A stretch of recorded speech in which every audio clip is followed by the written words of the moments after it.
নওগাঁয় খোদ সরকারি খাদ্য গুদামে অবৈধভাবে ১৮০ মেট্রিক টন চাল মজুদের অভিযোগ পাওয়া গেছে। এর সাথে জড়িত একটি চক্র। তারা গুদামের চাল গুদামে রেখেই ফায়দা লুটতে চান।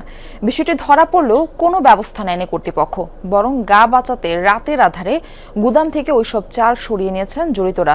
সহকর্মী শফিক ছোটনের রিপোর্ট, ছবি তুলেছেন সাব্বির হোসেন।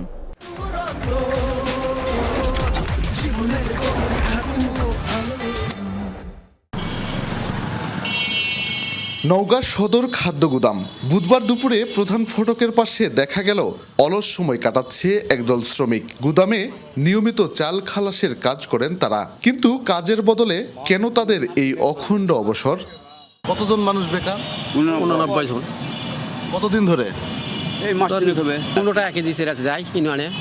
ওই চালটা খালি এই মাস অন্তর যায়, আর এই মাসে এখন যাবে না, কি হবে? পুষ্টি হওয়ার কথা, এখন তো পুষ্টি আসেনি। কিনা বেচা এখনো অর্ডারই আসেনি যে কত টাইপ চাউল কিনা হবে বা ভাগও হয়নি, ক্রিয়েটও জানি সরকার। তাদের ভাষ্যমতে বেশ কিছুদিন ধরে গুদামে খালাসের কাজ হয়নি, অথচ আমাদের গোপন সূত্র বলছে সম্প্রতি বিভিন্ন সরকারি দপ্তরের 25 থেকে 30টি আদেশের বিপরীতে উত্তোলনকৃত প্রায় 200 মেট্রিক টন চাল গুদামে মজুত আছে। এ বিষয়ে জানতে গুদাম পরিদর্শকের অফিসে গিয়ে জানা গেল তিনি অসুস্থতাজনিত ছুটিতে আছেন। দায়িত্বরত অন্য কর্মকর্তার দাবি চাল মজুদ আছে 3624 মেট্রিক টনের কিছু বেশি। বাড়তি 200 মেট্রিক টন চাল গুদামজাত করার বিষয়ে কিছু জানেন না তিনি। 2 এপ্রিলে আপনার যোগদান করছে। হাটের সমস্যা আগেতেই ছিল, তারপরে এখানে আসার পরে 2 দিন ছুটি নেই বলে আমার একটু শরীর খারাপ করছে।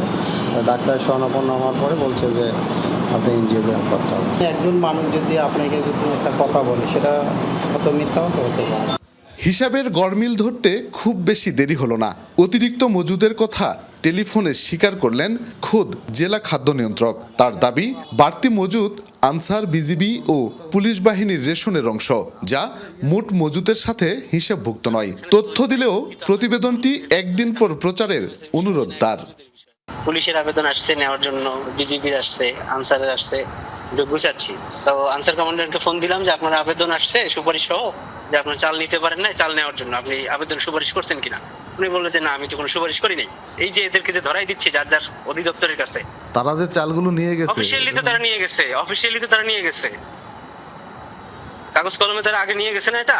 হ্যাঁ, তাহলে তাদেরকে তো আর নতুন করে দেওয়ার সুযোগ নাই। এটা তো দয়া, ডিসি স্যারের দয়া করছে, ডিসি স্যারের সাথে কথা বলছি, ডিসি স্যারের দয়াটা করছে। ঠিক আছে, একটা সুযোগ দাও। জেলা আনসার ও গ্রাম প্রতিরক্ষা বাহিনীর কর্মকর্তারা বলছেন প্রতি মাসে খাদ্য গুদাম থেকে 13 মেট্রিক টন রেশনের চাল উত্তোলন করেন তারা। এ মাসে গুদামে তাদের কোনো চাল পাওনা নেই। ভুতুরে মজুদের সাথে তাদের কেউ জড়িত কিনা খতিয়ে দেখা হচ্ছে। আমার এখানে কয়জন আনসার সদস্য আছে সেটার একটা হিসাব আছে, যেমন 387 জন আনসার সদস্য আছে। পার হেড কত কেজি চাল বরাদ্দ সেটার একটা হিসাব আছে।